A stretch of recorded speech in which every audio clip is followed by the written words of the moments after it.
Class 10 life science chapter 3 বংশগতি এবং কয়েকটি সাধারণ জিনগত রোগ। তোমরা সবাই মন দিয়ে শোনো, লেখো। সবাই লাইক অ্যান্ড সাবস্ক্রাইবটা দিয়ে দাও।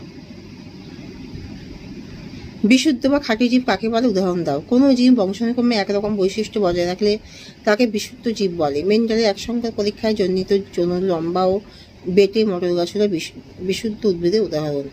সংকর জীব এবং সংকরণ কাকে বলে? দুটি বিশুদ্ধ বিপরীতধর্মী বৈশিষ্ট্যযুক্ত জীবের পরনিষেকের ফলে উৎপন্ন জীবটিকে সংকর জীব বলে। সংকর জীব সৃষ্টির পদ্ধতিকে সংকরায়ন বলে, যেমন খাঁটি লম্বা এবং খাঁটি বেটে। রাজকীয় হিমোফিলিয়া কাকে বলে? হিমোফিলিয়া এই মহারানী ভিক্টোরিয়ার পরিবারে প্রথম দেখা যায়, তাই এই রোগকে রাজকীয় হিমোফিলিয়া বলে। প্রকারণ কাকে বলে? কারণ কি যৌন জনের সময় জিনের পরিবর্তে বা পরিবেশের প্রভাবে একই প্রজাতির জীবের মধ্যে যে পার্থক্য দেখা যায় তাকে প্রকারণ বলে। প্রগত প্রচ্ছন্ন বৈশিষ্ট্য কাকে বলে? দুটি বিপরীতধর্মী বৈশিষ্ট্যযুক্ত জীবের মধ্যে সংকরণ ঘটালে যে বৈশিষ্ট্যটি এ জনুতে বা প্রথম অপত্য বংশে প্রকাশ পায় তাকে প্রকাশ বৈশিষ্ট্য বলে।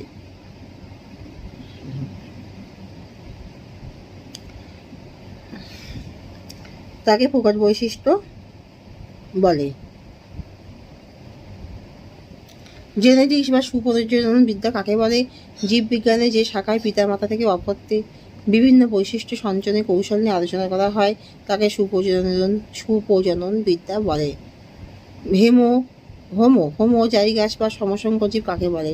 কোনো জীবের ক্রোমোজোমের নির্দিষ্ট লোকাসে একই প্রকার জিন থাকলে তাকে হোমোজাইগাস জীব বলে।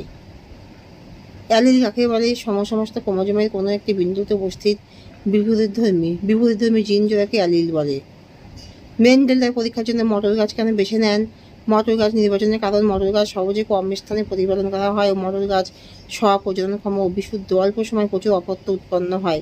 মটর গাছে সহজে সংকরণ ঘটানো যায়। মেন্ডেলের একসঙ্গে পরীক্ষাটি চিকাগোর সাহায্যে ব্যাখ্যা করো।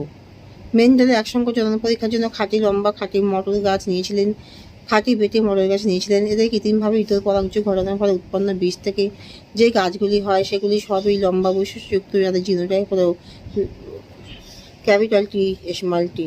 এফ জন্য গাছগুলির মধ্যে স্বপরাগযোগ ঘটানো হলে এফতে গাছগুলি উৎপন্ন হয়, তার মধ্যে 3 ভাগ লম্বা 1 ভাগ বেটে বৈশিষ্ট্যযুক্ত, কিন্তু এদের জিনোটাইপ 1 ভাগ খাঁটি লম্বা, 2 ভাগ সংকর লম্বা এবং 1 ভাগ বেটে মটর গাছ দেখা যায়।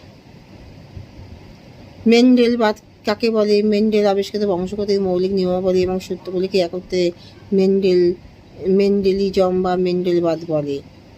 মেন্ডেলের বংশগতির সূত্রগুলি কী কী? পৃথকীভবন সূত্র বা একসঙ্গ জনন পরীক্ষার উপর নির্ভর করে